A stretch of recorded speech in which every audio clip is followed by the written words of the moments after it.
Guys, what up, guys? Hi, everybody. Sama guy, maa ngi bëgg ñëpp. It's your boy Chon. Sama gars yi tey li may wax mooy football tey damay football mais si stade laa ko stade Tëngéej parce que stade Tëngéej fu mu ne nii umpul kenn dañ koo tëj la moo tax ñu tëj ko mooy d'après les on dit maanaam tribune bi day vibrer waaw gars yi dañ ciy yéeg muy vibrer óorul te gars yi dañuy ragal maanaam la xewoon Demba Diop maa lay yi kenn bëggul mu xew feneen bu ñu ko nee stade Tëngéej bi noonu lay mel ba dégg nañ sax maanaam ministre bi daa woo maire bi ne maire Tëngéej bi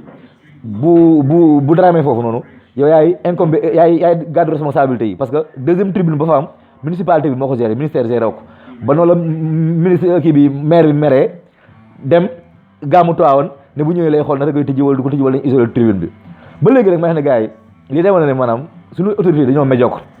boo xoolee tey ji maanaam bu ñu amee chantier yenn travaux yi man je suis pour ñu jox ko sa étranger chinois yi xoolal bi ñu joxee chinois yi stade kii bi arena bi job nañ ko Saint-Ville def ci liñ ci war a def servir que mu nekk de qualité te dara amul léegi lu tax nit ñu ñoom boo leen joxee chantier rek fu ñu war a def tonne ciment def fa 2 saagu ciment fu ñu war a jël un génie civil bu am un expert ñu jël ay booy yoo xam ne si koñ bi la ñu ne ay maçon ne leen tabax leen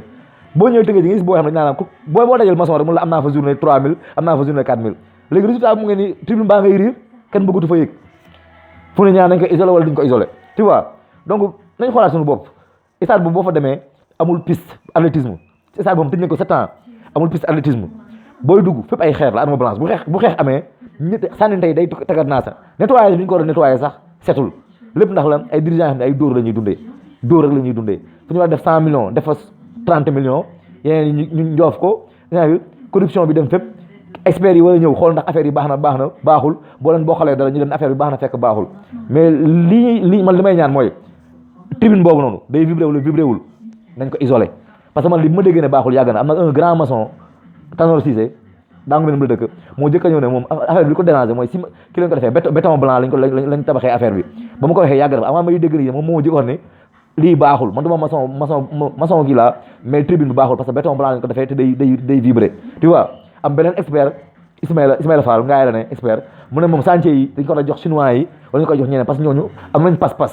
te buñ la ko joxee ni la ko servir dans les délais def ko ci kii bi nii mais boo ko joxee sénégalais yi dañ koy yàq donc ñun sport lañu am tey ji am na boo xam ne tey ji mënutuñu nekk pro parce que bi ñuy tëj stade bi ay 28 ans la ñu am ñu tëj ko 7 ans ñoom 34 ans kenn mënutu leen jënd donc nañ bàyyi jeunesse bi ñuy sacrifié te ñoom Tëngéej la ñu am ñu représenté Tëngéej stade bi bu ñu koy tëjaat bañu ma ñu tëjaat ko de mais bu ñu koy libéré dañ ko libéré dans des conditions yu praticable ñoom stade de renommée parce que Tëngéej FC ak yeneen équipe yi ay port fi la ñuy recevoir